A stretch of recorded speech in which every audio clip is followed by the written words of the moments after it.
tarde aquí nos encontramos con la profesora Solange Pereira, directora de la Escuela de Psicopedagogía de la Universidad de las Américas. Y le vamos a hacer 5 preguntas que aquí mi compañero va a empezar. Ya. ¿Cómo usted controlaría las emociones dentro de la sala de clase?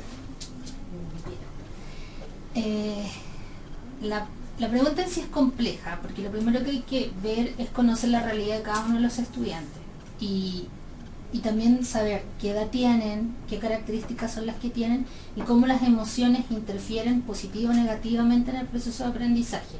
Ahora, un buen profesor debe conocer muy bien las emociones de sus estudiantes y debe también sacar provecho de las emociones, de cómo se plantean los objetivos o cómo va planteando los contenidos de aprendizaje en los niños.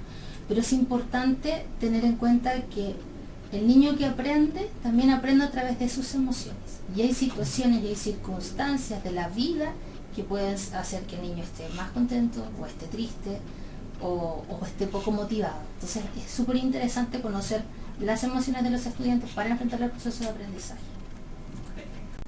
La segunda pregunta es ¿cómo enfrentaría usted a aquellos estudiantes con necesidades educativas especiales?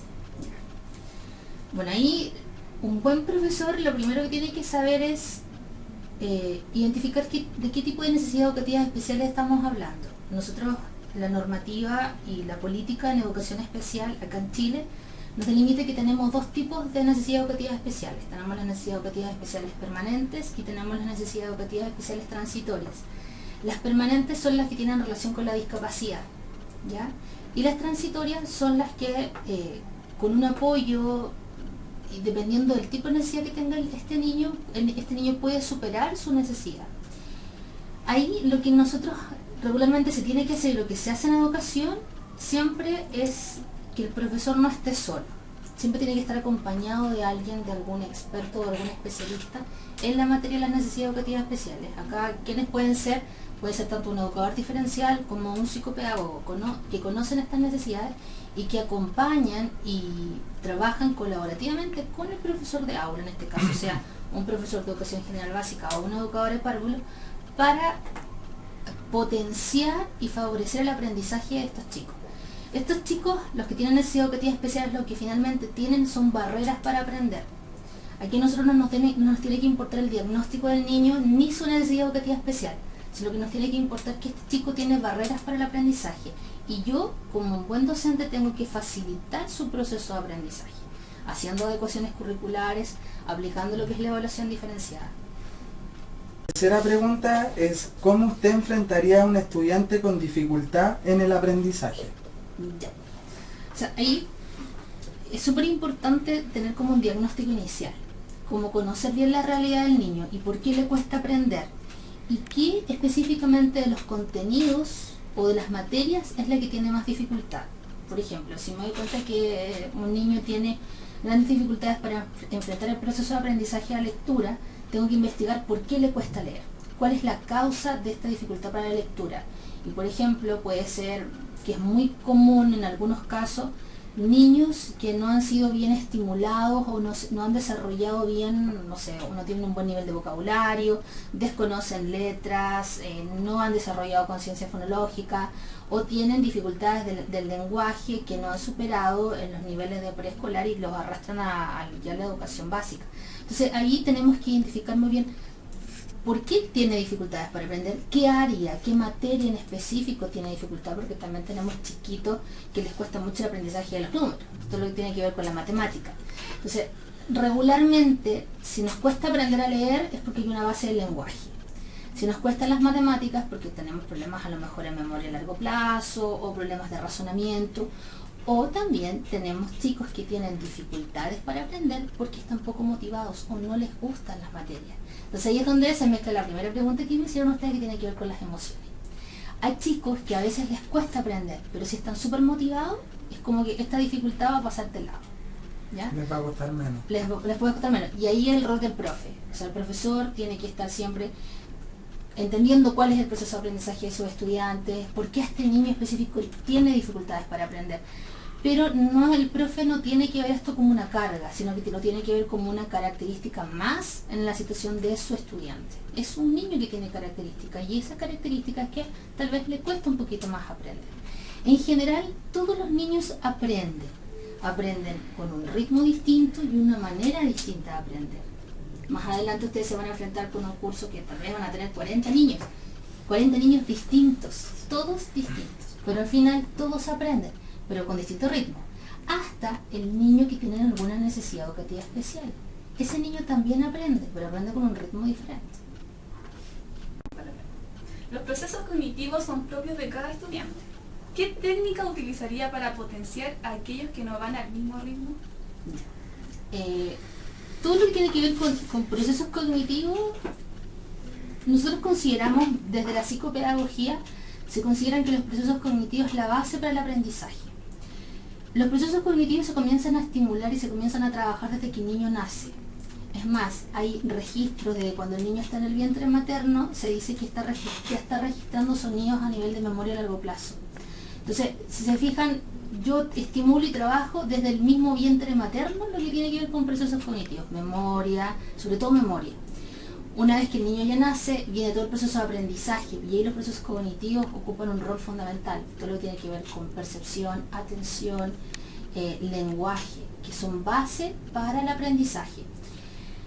En una sala de clases, el entender y el comprender los procesos cognitivos es fundamental, porque a través de los procesos cognitivos es que yo voy a enseñar. Yo, sobre todo a los preescolares, ¿cómo le enseño? A través del tacto. El niño tiene que sentir las cosas. Ya cuando los chicos van creciendo, ya dijéramos, están sentados en la sala de clase, pero el chico empieza a aprender a través de la vía auditiva, la vía visual y también la vía kinestésica. Entonces ahí todo lo que tiene que ver con procesos cognitivos es fundamental. Hay un proceso cognitivo que regularmente es como un poco más de foco de atención, sobre todo por los profesores, en este caso los de educación general básica, que tiene que ver con el proceso cognitivo de la atención. Y voy a hablar específicamente de los chicos que tienen déficit atencional. ¿Qué pasa ahí? Este niño tiene un déficit atencional declarado, diagnosticado, ya está tratado farmacológicamente, pero lo que tenemos que preocuparnos ahí es por qué a este niño le cuesta mantener la atención. ¿Cuánto tiempo de atención mantiene? Por ejemplo, un profe tiene que tener súper claro que sus niños más de 20 minutos no van a estar atentos, porque ni un adulto logra estar 20 minutos atento. ¿Y qué es lo que te genera a lo mejor mayor atención? Es la motivación. Si un estudiante está motivado, se va a generar mayor nivel de atención. Entonces ahí el proceso, en sí los procesos cognitivos son fundamentales para que se dé el aprendizaje. Ahora, yo cómo lo voy a estimular es un desafío del profesor, pero eso lo tengo que hacer a través de las actividades diarias que yo hago con mis estudiantes. Ahora, un buen profe también tiene súper claro que el proceso cognitivo es la vía, es el recurso para el aprendizaje. El niño no aprende por osmosis, sino que aprende elaborando, que toda la información se incorpore, y en sí nosotros cuando nos enfrentamos a los niños que tienen problemas de aprendizaje, siempre nos preocupamos de saber bien qué proceso cognitivo es el que está en mayor déficit. Y por ejemplo, los chicos que tienen problemas para leer, hay investigaciones que dicen que el proceso cognitivo que tiene mayor déficit ahí es el proceso cognitivo de la memoria, específicamente memoria a largo plazo. Antiguamente se creía que, por ejemplo, los niños que eran disléxicos tenían problemas a nivel de percepción. Percibían mal las letras, o sea, percibían mal la forma de la letra. Y no es así. Hoy día se descubrió que estos niños, los que tienen dislexia, tienen dificultades para leer porque no logran retener en la memoria a largo plazo la información, como la forma de la letra o el sonido de la letra. Entonces los procesos cognitivos son fundamentales para que se dé aprendizaje. Y ya es la última pregunta, que dice: hoy existe trabajo colaborativo, donde la atención es personalizada para los estudiantes. ¿Qué provecho sacaría usted de esta atención? Ya, ahí vamos a desarmar la pregunta. Tenemos un espacio que se ha dado desde el año 2009, que tiene que ver con la ley el decreto 170, que habla de la ley de integración. Hablamos hoy día de integración bajo el nombre de ley, pero nuestro vocabulario tiene que ser inclusión. O sea, nosotros incluimos a todos los niños, da lo mismo de qué nacionalidad son o qué tipo de discapacidad tienen, sino que la inclusión ahora es mucho más grande.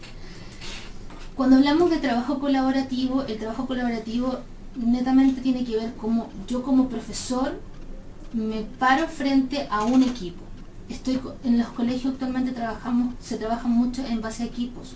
Está el profesor de aula, está el educador diferencial, está el psicopedagogo. En algunos colegios está el apoyo del psicólogo, está el apoyo del fonoaudiólogo. O sea, hay distintos profesionales que apoyan al proceso de aprendizaje de los chicos dependiendo del tipo de necesidad que tengan. Entonces, en sí el trabajo colaborativo tiene relación con cómo yo como profe voy a trabajar colaborativamente con otros profesionales para potenciar el proceso de aprendizaje de mis estudiantes. Ahora, esto es fundamental.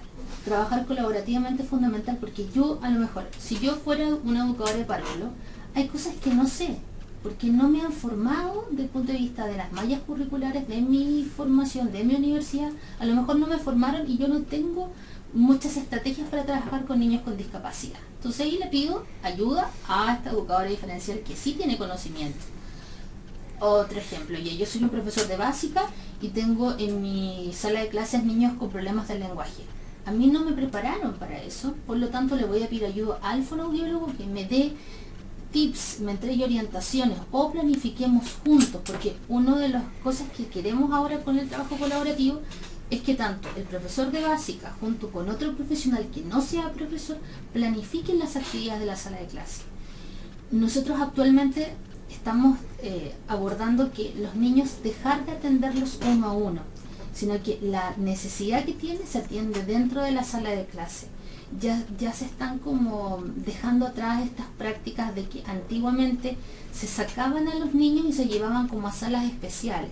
Siguen existiendo estas aulas que nosotros las llamamos aulas de recursos, pero la atención principalmente tiene que ser dentro de la sala de clase, porque las dificultades para aprender se dan en la sala de clase, ahí se dan. Entonces, idealmente estos profesionales tienen que trabajar juntos. Nosotros apuntamos al trabajo colaborativo, tanto el profesor como el profesional que no es profesor, pero que colabora, tienen que trabajar juntos.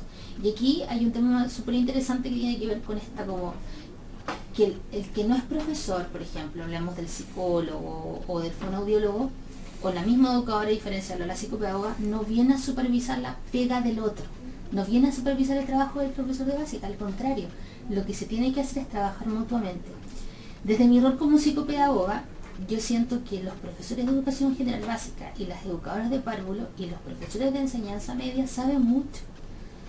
Tal vez yo sé alguna técnica, yo sé de alguna estrategia, por lo tanto, junto con el otro profesor yo complemento esto y se pueden hacer clases mucho más entretenidas atendiendo a la diversidad de los estudiantes. Y esto es lo principal, atender a la diversidad de los chicos. Nosotros ahora se ha ido dejando atrás este tema de la integración, hablamos de la inclusión, pero lo último que estamos tratando de dejar como claro es que cómo se tiene que diseñar la estrategia para aprender. Nosotros le llamamos un modelo que se llama diseño universal de aprendizaje.